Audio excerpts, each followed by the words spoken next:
My granddaughter said she overheard my daughter-in-law plotting. I confronted her at dinner. What she said stunned me. I was folding laundry in the fading late afternoon light, pressing shirts until the collar stayed crisp, when Ellie burst in, her voice trembled. "Grandma, Mom and Papa want to kill you." My heart jolted so violently, I nearly dropped the shirt I held. "What are you saying, baby?" I asked, but she didn't calm. Tears filled her eyes. "I heard them in the kitchen," Mom said. "If you don't sign those papers, she'll slip something in your drink so you'll never wake up." I froze. That kind of talk, people toss around threats when they mean them. I got to my feet, hands shaking. I swallowed. And once, my husband had turned to me, face harsh. "You live under my roof. Don't imagine that old bones entitle you to voice. Don't you dare open your mouth thinking you have rights." I steadied myself, walked to the kitchen doorway. Ellie clung to my hand. I could see her fear. And then I remembered something. The hidden recorder I had placed months ago in a drawer. A childish prank? No, it was insurance. If there was danger, I could catch whispers. I said quietly to Ellie, "Go to your room now, sweetheart. Stay quiet. Don't say a word." She nodded, stumbling back. I didn't yet know there were eyes in this house watching over me instead of against me, waiting for their moment to strike back at him. Kitchen door closed. Now I stand here, listening to the hum of silence. Every creak of the floor, every draft from the windows, I feel them. They think they can poison me. They think they can scare me into signing away a life. But I have seen darker nights. I have walked through shadows and come out still breathing. If you feel justice deserves celebration, smash that hype button. Let us keep stories like this alive, echoing far, far away. Your support helps us bring understanding and love to those who deserve it. Thank you so much. Keep listening.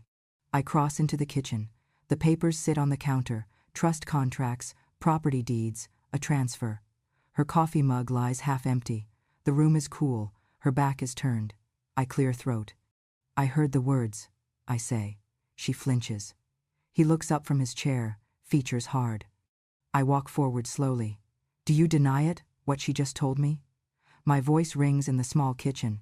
His gaze slides to her. She opens mouth, then shuts it. He stands. "You don't know what you heard," he says snidely. She turns to me, eyes darting. "Mom, it was a joke," she says, voice brittle. "You know how people talk when they are frustrated." I step toward her. "A joke that nearly ends a life? Don't insult me." He laughs, loud and cruel. "You've lived long. Maybe it's time you let us take over." She whispers, I didn't mean to scare you." I look at her. My bones ache, but my spirit is steel. "You said the words," I whisper. "You crossed a line. I won't let any of you cross again." Silence presses. Shadows in the corners feel sharper. I know this night is just the beginning. The morning light slipped through the curtains like it always did, gentle and gold, touching the old photographs on the mantel. But that morning, after what Ellie told me, the sun didn't warm the room. It only revealed the dust in the corners and the cracks in the walls, like secrets I'd tried to ignore for far too long. I was folding laundry in the den when I heard the front door creak open. "Mom!" Peter's voice hit me like a warm breeze. My boy, my only son. He stepped inside with a smile stretched wide across his face and his arms open. I braced myself. "It's been too long," he said, wrapping me in a hug. He smelled like airports and peppermint gum.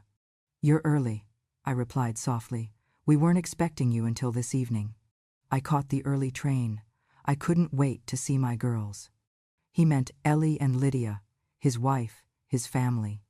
Before I could say anything more, Lydia appeared at the end of the hall, right on cue. She was dressed in soft pastels, her dark hair pulled into a low, perfect bun, not a strand out of place. Her eyes were red, like she'd been crying or pretending to. "Peter," she whispered, rushing forward. "You're home." They kissed briefly, tender, performed. Then she turned to me. "Mom, I made your favorite tea, peppermint and honey. It's waiting in the kitchen." I didn't speak. I didn't trust myself to. Peter led me to the couch and sat beside me. His hands were calloused, strong, still warm from the train. "Mom," he said, "I know you two have had some tension." I looked at him, silent. "But I need you to understand," he continued. "Lydia loves you. She really, truly does. She's done everything for you. You're lucky to have her." Lucky. That word sank like a stone. He smiled, proud. "She dropped out of school when I got the overseas job, just so she could stay and take care of you. Can you believe that? That's love, Mom." My stomach turned. "She told you that?" "She didn't want you to feel guilty. That's the kind of person she is." Lydia stepped closer, holding her hands over her heart. "I didn't want to make it a big deal, Mom. I knew how lonely you'd be. I thought, if I could be there, you'd feel loved." Tears welled up in her eyes. Peter looked at me like I was supposed to clap for her sacrifice. "She sings you to sleep when your pain keeps you up," he added. "She's up before sunrise to make your breakfast. She calls me every week with updates about you." My throat closed. The guilt, it wasn't guilt. It was something heavier, something rotten. Because I remembered. I remembered being locked out of the kitchen when she cooked meals. I remembered her pouring boiling water too close to my lap. I remembered her whispering to Ellie that I was probably some undocumented stray who wormed her way into America. And I remembered Ellie, with her tiny voice shaking, saying, "Grandma, Mom and Grandpa want to kill you." Peter took Lydia's hand in his. "She's been incredible, Mom. I know sometimes you struggle to connect with people, but please see her for who she really is." I opened my mouth. I was going to say it. I was going to tell him everything. But Lydia beat me to the next move. She dropped to her knees beside him and burst into tears. Big, dramatic sobs. Her shoulders shook, her face crumpled. "I try so hard," she choked out. "I just want her to like me. I just want to be part of this family. Why does she hate me, Peter?" He wrapped his arms around her like she was made of porcelain. No, she doesn't. She's just old-fashioned. She doesn't always know how to show love." "I've done everything," Lydia whimpered. "I gave up my dreams, my education, my independence, all for her. And she looks at me like I'm trash." I looked away, my teeth clenched. Peter stared at me, hurt blooming in his eyes. "Mom, you have to stop this." "Stop what?" I said, my voice barely more than a breath. "This. Whatever this coldness is, Lydia is not your enemy." She sniffled and leaned into his chest. "Maybe I should just leave. Maybe I'm not wanted here." Peter's hand stroked her hair. "Don't say that. You're everything to me." I stood. "I think I'll lie down," I said. "Wait, Mom. I'm fine. Just tired." I walked away, each step heavier than the last. As I reached the staircase, I turned back. Lydia was watching me. And just for a second, one flicker of a second, her face changed. The tears stopped. The sobs disappeared.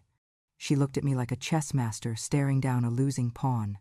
And then she smiled. Not the smile she used on Peter, but the kind you use when you know the knife is already in and all that's left is the twist. I woke to the sound of a click. My phone snatched from my nightstand. The screen dark. I felt the emptiness of silence. I got out of bed. The door to my sitting room was shut tight. I tried to open it. Locked? That morning, I was brought food on a tray, porridge, fruit, tea, and set in a corner of the dining room, apart from the rest of the family. Lydia sat across from Peter. He smiled at her.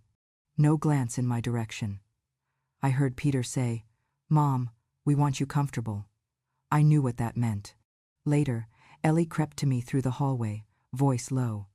"Grandma, Mom called you a survivor monster from the days of slavery, in front of the window." I heard it. Her eyes glistened. She whispered it, monster surviving through the chains of slavery, black ghost in their house. My heart pounded. I pulled her close. "Did she say that?" She nodded, tears on her cheeks. That afternoon, I asked Peter to bring me a newspaper. He smiled and said, "I'm sorry, Mom, but I promised Lydia she would help me with something.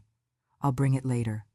So I sat in silence, listening to voices behind doors, tissue paper whispers I could almost decode. Earlier, I had glimpsed Lydia's phone pressed against her chest when she thought I wasn't paying attention. And last week I heard her in the hallway, muffled, saying into her phone, "Yes, all set, he is ready to act." Now I sat alone with Ellie at my side, her small hand in mine. Dinner was served. I was left on a chair by myself at the edge of the table set for me, and no one joined me. Lydia and Peter sat together at the center, laughing about his trip. I watched them. The laughter rang hollow in my ears. Ellie whispered again. I heard Mom say, "Let her envy us from her corner." My suspicion solidified into dread.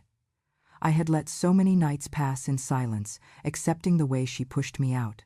But now I saw the stage, the performance, the mask with perfect tears, the sacrifices she spelled out, the heavy guilt she hung over me like chains. After dinner, I asked Lydia to stay behind. She looked surprised, so perfectly surprised. I said quietly, "Why did you take my phone from me?" She lifted her palms. "I was worried people would hear. I just thought it best." Her voice soft, but her stance firm, defensive. I looked at her, heart cold. "You recorded me, yes?" She blinked. "No, I just meant to help." Peter came in then. "Everything okay?" I looked at him, then at her. "I'm fine, just tired." They walked away. Lydia paused and turned to Ellie. "Don't let Grandma hear more than she should." I heard that. That night in my room I lay awake, mind racing. The mask of care, the pretended tears, the whispered insults while I thought I slept, all of it was performance. I knew then that the war had already started, and I would not be silenced any longer.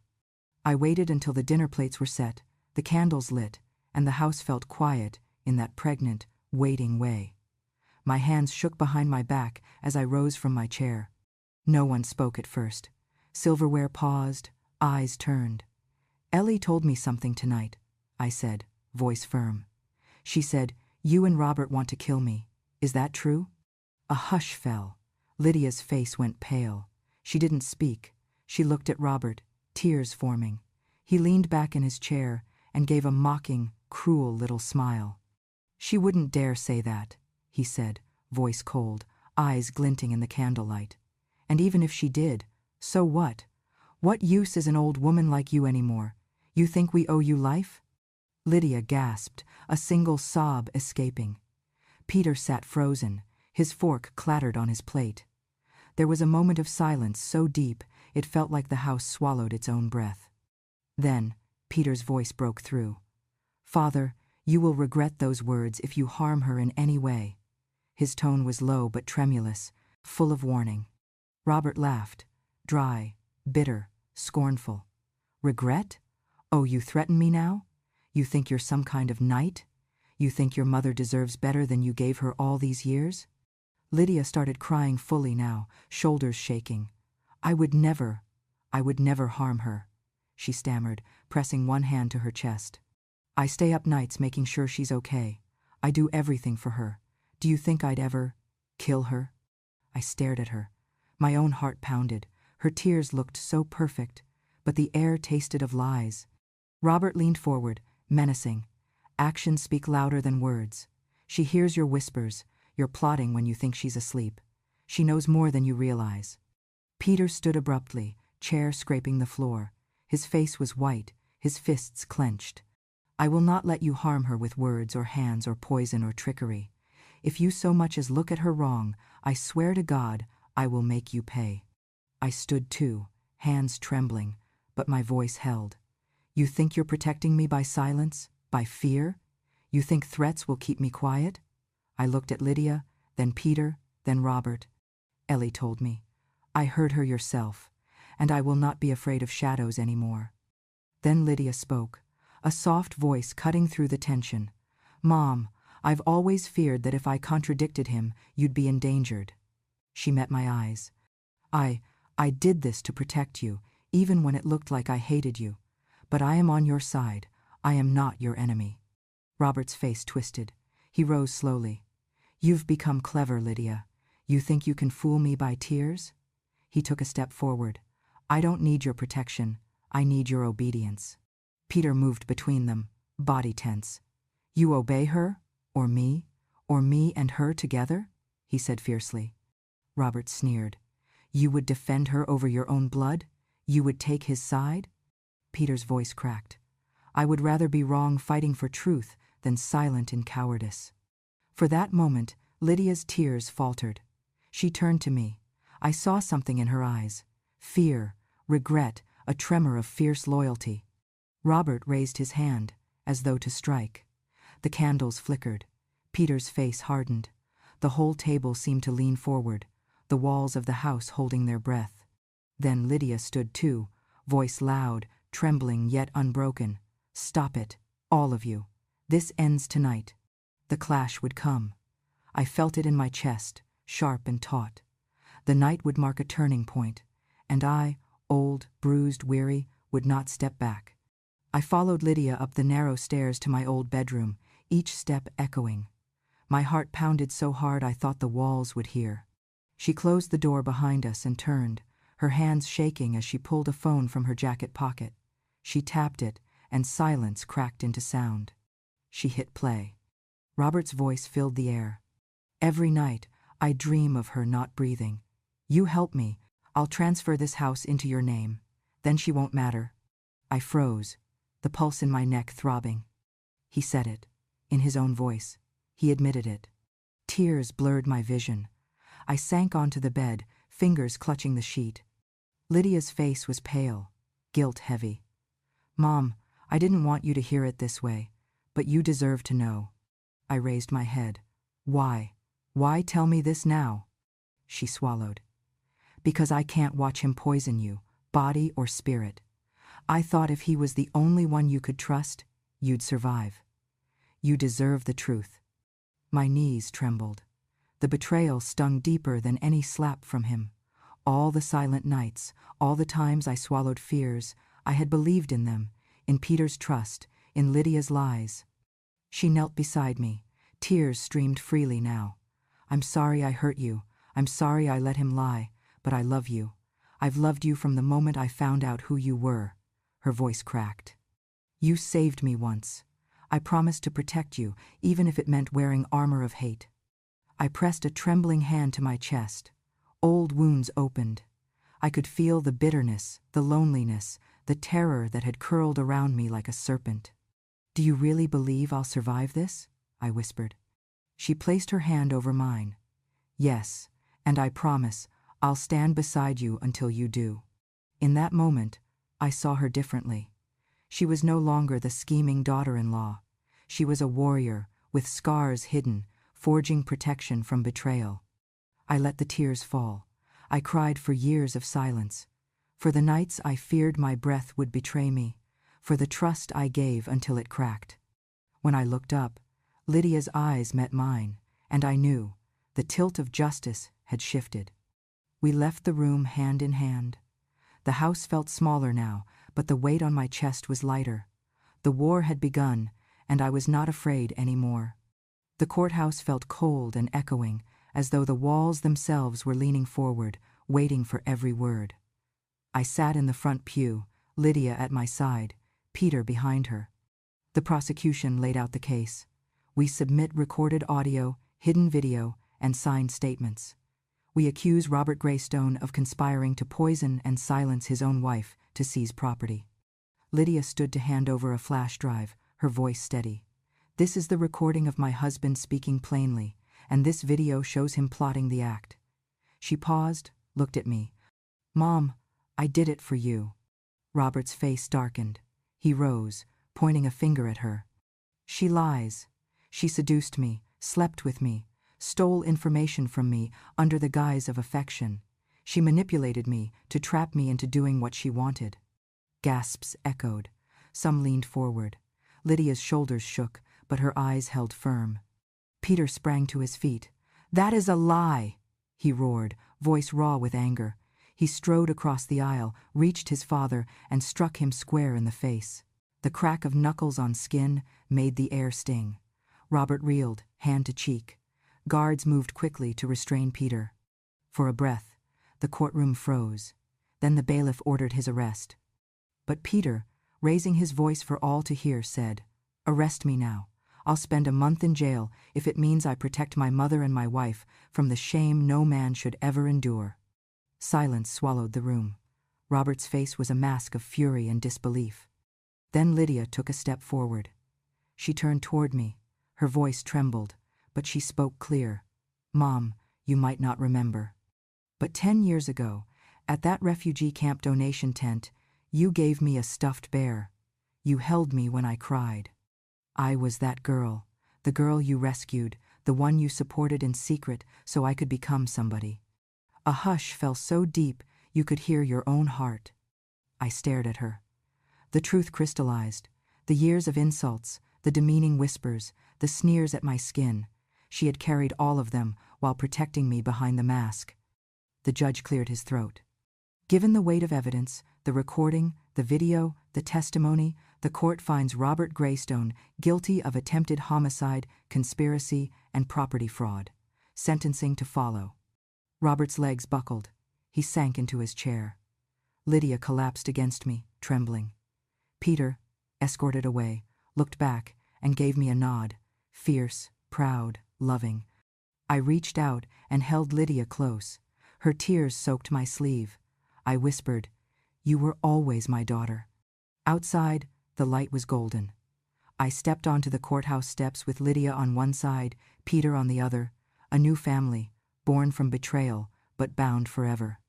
I stood in the courtroom like a ghost anchored in flesh, my heart pounding with a strange quiet as the judge's gavel lifted the verdict. The air felt heavy, relief, grief, vindication, all mingling like smoke. I watched Lydia's shoulders buckle, the tears that had clamored for release now flooding down her cheeks. She dropped to her knees before me and opened her arms wide. "Mom," she said, voice breaking, "I owe you my entire life. If you had walked away, I would not be standing here. You gave me everything when I had nothing. Today, I return only a fraction of what you gave me." Her body trembled. She pressed herself to me, sobbing into my shoulder.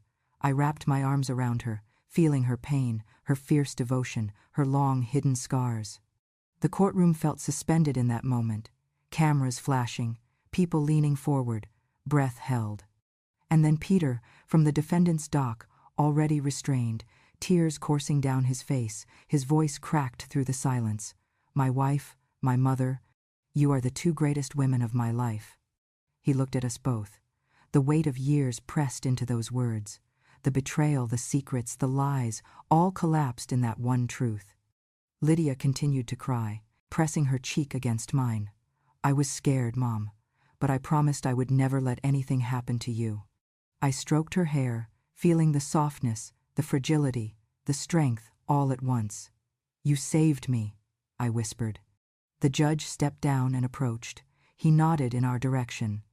"This court acknowledges the bravery shown, the truth revealed, and the strength in reconciliation." His words echoed like a benediction. Outside, in the halls of the courthouse, people swirled with cameras and murmurs. But for a moment, Lydia and I did not move. We remained in our embrace, as though the world could wait. Peter was freed a short while later under protective custody, his act of defense, though violent, seen by many as justified love. He walked to us in the hallway. Lydia had to stand. I steadied myself. He paused, sobbing. Then he wrapped us both in his arms, his mother and his wife entwined. Crowds parted. A flash of cameras. I felt their eyes on us, on our wounds, on our redemption. Lydia whispered, "I'm sorry I hurt you." I shook my head. "You never hurt me. You freed me." He kissed Lydia's forehead, then turned to me. "Mom, today, I see your worth. I always did." That night, I returned home with Lydia and Peter. The house looked the same, halls, walls, windows, but everything felt different. Hope lived here now. We sat in the living room, Ellie between us, and for the first time in years, I felt at peace. Lydia brought out a small box. Inside, the faded stuffed bear I had given her in that refugee camp a decade ago. She placed it in my lap. "You saved me then," she said. "Tonight, I want you to know I saved you too." I held that bear, tears flowing, and felt the weight of silence finally lift. The house had known lies, but tonight, It remembered truth. We didn't speak much. We didn't need to. I closed my eyes, our arms around each other, and for the first time in a long time, I felt home. I drove into Maine, as the snow fell soft and slow, a quiet promise breathing over the pines. The sky was pale steel, the road silvered. Lydia sat beside me, her hand in mine. Ellie in the back, bundled in a wool scarf, staring out the window at a land that would now, at last, feel like home. Robert's trial ended 6 months ago. He was sentenced to 18 years. The courtroom cracked his world. He would sit behind bars for every whispered plan, every betrayal, every poisoned intention. The weight of his sins pressed the steel bars around him. Peter, though, earned mercy. The judge recognized his act as one of fierce loyalty, not vengeance. He served 1 year of his sentence before being granted early release for good conduct and the nature of his offense, defending his mother and wife. The minute he walked out, I ran into his arms. He whispered, "I'm sorry I couldn't be there sooner," and I held him like a child. We sold the old house in the suburbs, all except my bedroom, my sanctuary. I kept it. But we moved to a dusty little town on the coast of Maine, the air salty, the pines whispering. We opened a small bookstore cafe, Teddy Bears and Hope, a tribute to that bear Lydia always carries, and the hope that never died in me. The sign hung wooden, painted in soft cream and forest green, Teddy Bears and Hope, a name that made me ache then smile. We filled the shelves with children's stories, diverse voices, immigrant tales, histories of resistance. We sold teddy bears in the corner, little ones, big ones, worn ones, new ones, all of them symbols. At first, the townspeople watched us closely, a woman with dark skin, a daughter-in-law once despised. But winter passed, spring came. One morning, I stepped outside the shop just after dawn, and an elderly woman called across the snow, "Mama Hope, do you open soon?" Mama Hope, that was the name they called me. Once, I had been whispered about as that illegal immigrant, the foreign burden. Now they said Mama Hope, a transformation pressed by love, truth, and survival. I stood still in the snow, the early sun warming my face, and tears came. Lydia came out beside me, her arms around my waist. Peter stood just behind, looking at us. Ellie skipped up, handing me a hot chocolate in a cup with a teddy on it. We opened the doors. People lined up for the first day. The fireplace crackled. The scent of coffee and old paper filled the air. I said to Lydia, quietly, "I never knew home could feel like this again." She squeezed me. "You've always had it. We just helped you reclaim it." That evening, after the shop closed, we sat around a small wooden table. Snow piled up outside the windows like piles of white dreams. Peter pulled out a framed photograph. Lydia and Ellie and me, standing before that courtroom, tears and smiles all mixed. He placed it on the wall above our fireplace. I took Lydia's hand. "You saved me more than you know." She whispered back, "You gave me a life." And Ellie looked up at both of us and said, "Grandma, Mom says she's staying for good now." I laughed through tears. "Yes, baby, we're staying." Snow fell outside. The wind sang through cracks in the shingles, but inside we were warm. Inside, justice had come. Inside, love had grown. Mama Hope. That's who I would be now. A mother, a daughter, a survivor, a woman whose name whispered dignity. The darkness of betrayal had passed. The winter of my life had softened into gentle snow, and for the first time, I believed in spring. The winter, after Robert's sentencing, arrived with an odd stillness. The snow fell gently over Maine, blanketing the town in silence. Our little bookstore glowed warm in that hush. Lydia's belly grew, rounding softly underneath her sweaters, a quiet promise in the quiet town. We called her Baby Hope. One evening, I closed up shop a little early. Peter and I walked home under pale street lamps, snow crunching beneath our boots. Lydia waited by the door, her face bright. She greeted us with a hug. "She's glowing these days." I placed my hands on her belly, feeling life stir beneath my palm. A miracle, a new chance. But in that same breath, I heard a flicker of dread, like distant thunder before the storm. A week later, in late afternoon, The phone rang in the kitchen. Lydia answered it quickly. I saw her hand tremble, her face drained of color. She whispered something. I heard a voice with venom, low, cold. Enjoy your peace while it lasts. Parole's been kind to me. I know your every move. I'll come for what's mine. She hung up suddenly and looked at me. Mom, he's out on parole. He's been given leniency. She paused, her tears falling. He says he'll get revenge. I stood there, heart pounding. My knees threatened to give out. Peter came running in. She handed him the phone. He listened. His face darkened. He turned to me, his eyes blazing. Mom, he's threatening to come after us again. Not just you, Lydia, the baby. I took a deep breath. I could feel lines in my face, years of fear, years of waiting. But now, they were maps of survival. I held Lydia's hand. We'll stand. We'll face him. The next few days passed in tense vigilance. We installed surveillance cameras outside the bookstore and home. We alerted the local sheriff's office. I gave them a copy of the phone call recording. I changed my walking route. Lydia and I no longer walked alone at dusk. Peter brought Ellie with him whenever he left us at night. One evening, I woke to the sound of tapping at the window. Our window pane had frost, but the sound was sharp. I rose, heart hammering. Lydia stirred behind me. Peter was away on a supply run. I crept toward the window. Outside, beneath the lamppost, I saw a figure retreating into darkness. A coat collar turned, a face I recognized. My blood froze. I stepped back. Lydia was awake, looking at me, her lips parted. Mom? I shook my head. Stay here. I slipped into the hallway, grabbed a flashlight. I peeked out the door. Footprints in new snow across the porch. A knob scratched. The front door, locked, but for how long? The next morning, the community awoke to news. The town sheriff's office confirmed that Robert had been seen in town the previous night, prowling near our shop. They caught him on one of our surveillance cameras, lurking outside, hood pulled low. The police moved swiftly. They issued a restraining order, made an arrest warrant ready. That night, Lydia went into labor. The timing felt like fate. I drove with her to the hospital. Peter followed with Ellie. Snow fell in heavy sheets, blurring the edges of the world. Inside the hospital corridor, half lit, Lydia leaned against me. I'm scared, she whispered. I held her hand. You have nothing to fear. We are together. Soon, she was wheeled into the delivery room. Ellie sat with me out in the waiting area. Minutes felt like hours. I knelt, clasped her hands, whispered prayers. Then crying filled the hallway. A new life entered our world. Lydia emerged with a baby in her arms. A daughter, pink and wailing, her first breath defiant. I looked at her, tears sliding down my cheeks.